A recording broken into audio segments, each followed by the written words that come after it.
Welcome to the Finding the Magic podcast, where books come alive. I'm Tricia Copeland, a fiction author and host of this show. If you love books, finding great reads, and hearing about the story behind the story directly from the authors, this is the place for you. Whether you like fantasy, science fiction, dystopian, or romance titles, I think you'll find something to love in my playlist. Listen in to discover something magical about a book or two today.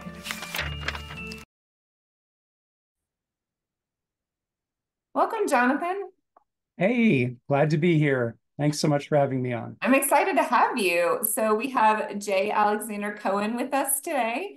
He's here to talk about his book, Talio. Did I pronounce that correctly? Talio's Codex. Talio's Codex. And it's described very interestingly as a space wizard science fantasy. Tell me about that. That is the name of the publisher. Okay. Yeah, so they publish all sorts of stuff. Mostly, I think it's all queer, gay stuff, but so a combination between science fiction and fantasy and what have you. And that was the name they took on a few years ago, which I think is pretty memorable too. Yeah, definitely. I was thinking that was the genre you were fitting into. Oh, no, I'd say mine is fantasy legal thriller. Fantasy legal thriller. So tell us about your setting, your characters, introduce Sure. us to this world. Sure. So it's a world, if you can imagine, sort of like a medieval Dutch Venetian world, canals. They worship water. That is the primary religion of worshiping a water god. There are rivers in the sky that connect four cities. And the main character was once a magistrate, a judge, until a scandal cost him his job, his marriage, everything. He went off to become a scavenger for 10 years. And 10 years later, his ex-wife says, "Could you come back and defend one of my students in a murder charge?" And so he does and starts getting his career back on track, only to discover that there's sort of a conspiracy in the background that has to do with why he lost his job the first time around. So something that I thought you might be interested in, because I know you have a legal background, is there's a big discussion of intellectual property Oh, okay. because Interesting. their legal system is only 50 years old and they don't have any concept of intellectual property yet. So, and that's one of the subplots is them working on the idea of like, what is intellectual property? What should be protected? Why should it be protected? And so, yeah, I mean, I thought you would be interested because I Yeah, know. that is an interesting spin on fantasy and in that setting. What type of technology do they have? You said it's medieval, so Yeah, medieval, like 1700s, I'd say. They have things like boats or whatever, but no energy source beyond the magical mineral that produces the water that creates those rivers that fly through the sky. But okay. aside from that, it's pretty primitive. Okay. And do people have magic? Are people magical or people are just people? People used to have magic. There was a whole group of mages that sort of rebelled, and then they all had to be taken care of and trapped in this forest that's between the four cities. But that was 50 years ago. Okay. So, yeah. Does So that come back into the plot or is that giving maybe, too much away? maybe in a few books from now. Let's Okay. do that. So So this is the first in a series then. hopefully, I really am hopeful. The publisher has asked me to create a sequel, and I need to get it to them by the end of the year. Wow, that's a tight timeline. Yeah, I've been thinking about it for about a year anyways. They accepted the novel just about a year ago. So I've had Okay. a chance to already think about the sequel. But yeah, I thought it would be a perfect thing, courtroom drama, legal thriller, and then mix that in with fantasy and sort of historical setting and something that hadn't been done all that much before to date. Right. And how were you drawn to the legal thriller aspect? Um, well, I went to law school. Oh, okay. Early 90s. I was never called to the bar, never practiced, but I worked in legal publishing for many years after that. And I always thought it was like, I have all this knowledge and I've never put it to use. And I thought, wow, this is not only that, but all those happy memories of law school too, where a lot of that came into thing. Like, do you remember the thing where you had to always buy a new copy of the book, even if there were 100 used copies on Yeah. that's one of the things that I mentioned in there because I do remember that even after 30 years. I mean, anyways, but yeah, I always found law really fascinating, and I guess I wanted to practice intellectual property law. Oh, interesting. Unfortunately, in the early 90s, it was just before the internet took off, and the vast majority of intellectual property law was scientific, so chemistry, biology. And if you didn't have that undergrad degree in it, they weren't looking. And I didn't realize that at the time. Nowadays, I think it would be a lot different because of the technology aspect, software and what have you. But back then, it was pretty strict and pretty limited. So Oh, I got interesting. there, I Yeah. thought intellectual property, and then I got to third year and I was like, oh, okay, I should have probably researched this a bit more closely. Well, yeah, I mean, I'm a registered patent agent, so I didn't go to law school, but all the I can't imagine going to law school plus getting your master's or your PhD. That's a lot of school. So, yeah. Yeah. Yeah. So, I mean, it was great to be able to, and it's funny that I remembered all that stuff too, or a lot of it. Fortunately, it's their own legal system, so it doesn't have to perfectly match our own. And it actually doesn't, there are a few reasons that it doesn't match our own, but yeah, close enough that people can follow along without, just like they might watch Law and Order or Suits or whatever and enjoy that sort of stuff without having a law degree. Yeah, I got the opportunity to be on a jury a couple of months ago, and that was an interesting experience for me to learn more about the court system and really see it in action. So that was really cool. I'm still waiting. I'm 56 now, and I'm still waiting to be called for jury duty. Fascinating. I would love to see it. It was interesting, definitely. So tell me a little more about your character. So your character is gay, is that correct? Yep. Well, And is there a bisexual, romance I guess. component to the story as well? Yes, he's choosing between this one guy who's very handsome, who's the crown prosecutor, and who happened to be the one that caused him to lose his job 10 years previously. On the one hand, and on the other hand, it's a guy who's part of this religious minority that wears a cloak and a hood all the time. All the time. They can never be seen, not even when they're in bed. Oh, wow. They don't wear the cloak and hood to bed, but I'm saying total darkness or something like that. So, yeah, so he's sort of this other guy who's very bitter about the religious discrimination and is a lawyer as well, and the handsome guy. And the main character also has a facial scar as well. So there's a lot to do with appearance and sort of the masks we put on and what it's like to live in a society when you look different, and how it affects you internally, how it affects you if you're part of a religious minority. So I know that sounds all like very super heavy topics, but it's also a lot of courtroom fun too. So Well, I was going to say, I feel like fantasy is a good way to explore some of those issues and topics in a way that helps you think about them maybe in a safer space almost.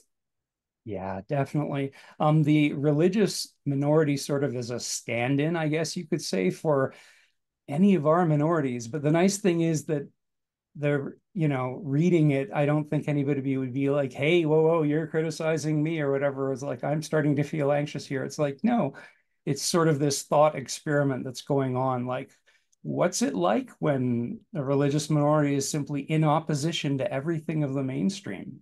They believe in a fire god instead of a water god. They live in a society that's obsessed with authentication, identification, and they refuse to show their faces. So they have hand tattoos and they have identity keys. But aside from that, and so, you think, and so I guess it turned out to be a social justice type of book, but in a sort of non-threatening way, because you're not saying to people, hey, look, you're not doing this for this particular minority. It's this imaginary group that you can see what they go through and see how it is if you're more in the mainstream, or I think we all are in a way. We all have some sort of minority aspect to us for the most part. There's some illness or gender presentation, sexual orientation, or whatever background. And so I think we can all identify with that. I think, like, at one point or another, we've all been the minority in the room. even if only once. I remember being the only guy who was hearing in a room full of deaf guys that were playing board games. And yeah, so for that moment, you get that sense of like, ah, I see, that must be what it's like the other way around. And I Just can't that. talk to anyone now, right? Well, I mean, I could do the finger spelling with my hand. Okay. Aside from that, they can sign incredibly quickly. So But could you read it that quickly? I could not, but we managed to get by. And so it is an adult fantasy. What PG level? I went to your website and I was really impressed with like the amount of content you had about what type of book and what issues came up in your book and what theme, not themes, but so what PG rating would you call it? Is this an R book? Is this a PG-13 book? I'd say PG-13, a couple of open door sex scenes, but there's nothing that's described in, oh, I'd say everything, yeah, PG-13 to R. Let's put it that way. Let's put it that And way. you said you were in legal publishing. When did you switch to fiction writing? Well, I was always interested in fiction writing, even as a kid. My dad had an old typewriter, manual typewriter, and I went in and I would type in things like from Peanuts and Snoopy on it. And then my parents would think I was a brilliant writer. And I had to tell them, no, this is actually from a comic or whatever. But I always wanted to write. I always wanted to write short stories. I always wanted to write fiction. But you can't make a living at it unless you're one of those bestsellers. And so business and then law. And then I guess I switched over to more marketing and business writing. I always thought that legal publishing and legal writing, being a lawyer, would be about doing breakthroughs, making changes to the law and whatever. And fact of the matter is, most of it is adhering to the law and precedents and what have you. So that was another misunderstanding that I had, too much watching TV and reading books about the law instead of really. So I started, I started in the late 90s, I guess, writing more seriously fiction. Had my first book published in 2003. And then I sort of took a 20-year break to do some family caregiving, which is still ongoing, but now I have a bit more time. So my father fell ill in 2003 with the beginning of what became dementia and then Alzheimer's dementia. So I was helping mom out with that, and now I'm helping mom out. So but finally, I guess the thing with dad, it sort of took up a lot of mental space, and it was hard for me to get down to writing or whatever. And now that things are a little lighter, I felt that I could finally go back to it. And I The finally could. creative Yeah, avenue opened up again. exactly. Exactly. I mean, we only have so many years, so I think it's important to, I mean, that's one of the things that I always tell people when they say they'd like to write something, whatever, is please do. Yeah, please do. It's like you don't want to get to the end of your life and think, oh, I should have done that. It might not work out, but even so, the fact that you tried and that you could say, look, I made the effort here and I went after something that, I mean, you talk about finding the magic a lot. And, I think that's really, really important, is to go for it and to, life is hard. Life is hard, but that it's at least worth the effort to go after what you dream. Yeah, I love that sentiment. And yes, I'm all about that. And I really try to write characters as well that realize they have whatever special attribute or whatever passion they have and that they can use it to make a difference. Whatever aspect of their life they're doing that, whether they're helping a cat out of a tree or changing a law to be more inclusive. There's all levels of that. It's interesting that you said that about, you thought you were going to go into law to change things, because one path I love science and biology, and I thought I was going to be in environmental law. And I was always glad that I didn't go into that, because I really had that idealistic notion of, I'm going to save the planet. And I think it would have ended up being more frustrating for me than being in I started in research. So, Yeah, I was a member of a group of environmental law, like at law school, student group. okay. Yeah, even back then, what was the early 90s? So it was just when sort of that wave of environmentalism was hitting. And yeah, exactly. You could see how frustrating it was even back then. Back then, it was things like clear cutting and the Amazon were the big issues, like 90, 91 or whatever. And yeah, you were up against a monolithic forces of industry and capitalism that were very, very hard to fight against. And I mean, now I guess we're seeing the end result of that. So tell me about your character and where he's going to go. Can you tell us more? I don't want to give too much away, but can you tell us more where he's heading in this series? Well, in the first book, as I said, it's all about him coming back, coming to terms with sort of he's been a blind believer in the legal system, even though it resulted in him getting kicked out or whatever, and rebuilding his law firm and getting tied up with this religious minority. And then later on, I guess you could say it's a book about progress and about change, that their society starts changing very quickly due to a number of innovations, inventions, discoveries, and what have you, and how a society with the royalty, with the houses of nobles, and a very hidebound legal system has to face these things very quickly. And in many cases where they simply don't want to, where they want to hold back the tide. And as I have a line in the next book where he says something like, when it is time for the tide to come in, you can put up all the breakwaters and dams you want, but the tide will come in. So. That's an interesting analogy to, I mean, I guess throughout society and history, we've had a lot of changes due to technology. I mean, right now it's AI. I mean, I can remember, in the 90s, it was cloning, so, and I'm sure at one point it was electricity and all those other things that have been, the web when it first kind of came out and is dangerous to people. And so. Yeah, I mean, it is hard. It is hard when the society and when legal systems aren't set up to deal with that.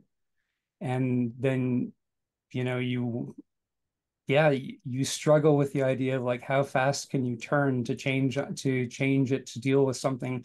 You can see how people are struggling with AI now, and the fact that it's our society isn't set up for something where you can pump out hundreds of thousands of pages of copy, within a couple of days and simply spam everything. We're not ready for that.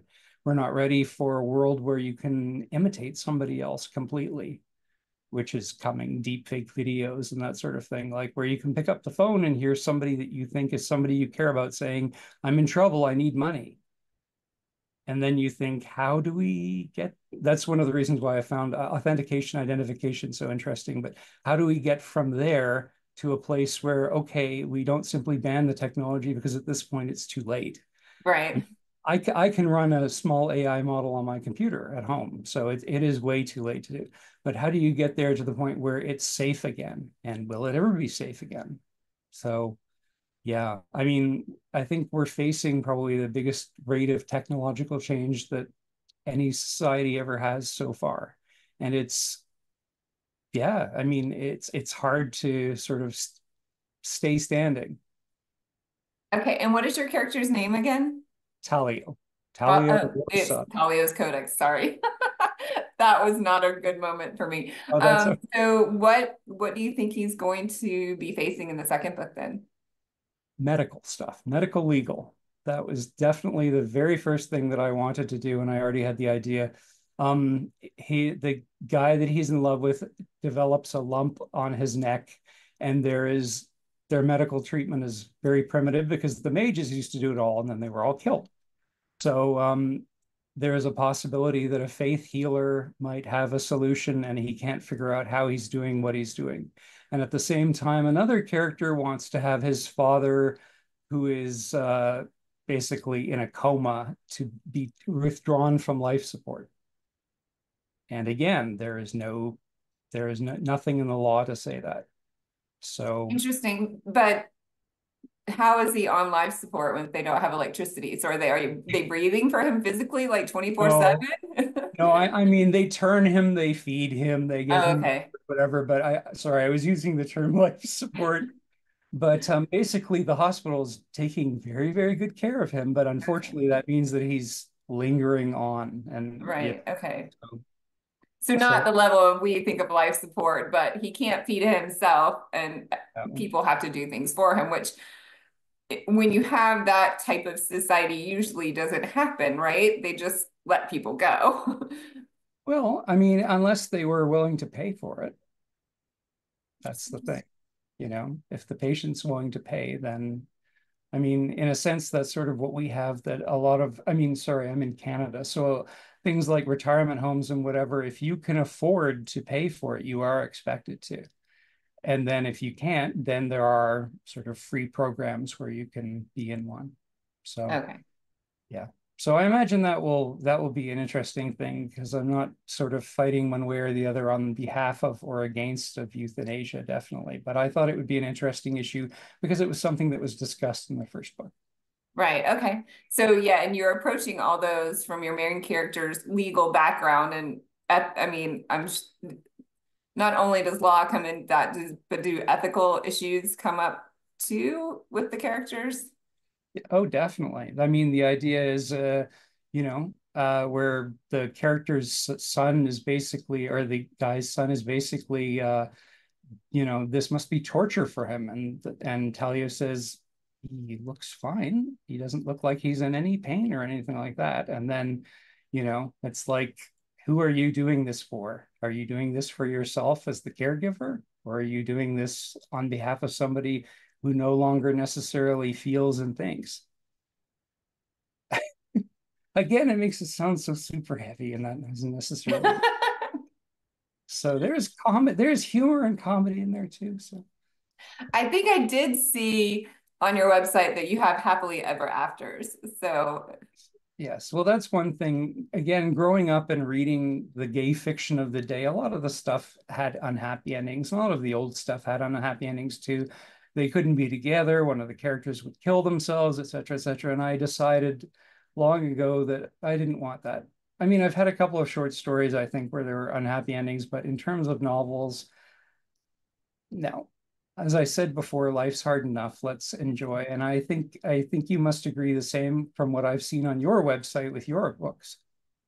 I right, mean, definitely always a happily ever after. yeah. Yes. I mean, That's interesting that you said there. I mean, I guess in normal literature too, there are lots of books that are not happily ever after. But I just don't tend to read them. So, yeah. what my favorite is when just before the ending, it looks like everything's a disaster and it's horrible and you've lost everything, and then there's a happy. Yes, That is my definitely. favorite, and it's very hard to do. Very hard to pull that swerve out without the reader suspecting that there's something else going on. Yeah, I mean, well, if the reader knows it's going to be happy, I mean, if they know your books and they know what you usually do, they probably suspect you're going to pull it out some way. And I'm hoping that they just think, how are they going to pull this out, right? Exactly. Exactly. In a way that's fair to the reader. Fair and logical and is not just like completely out of left field. Yeah. Exactly. So, I wrote my first ever fake high. I guess I call them like fake highs and fake lows. So, like you said, the darkest night, you think all is lost in your plot point and then you pull them out, right? But I wrote my first ever, you think everything's going to go right and then it doesn't. And I still end up with a happily ever after at the very end, but I wrote my first story about you think everything's right, which was weird for me. I was like, oh, this feels strange.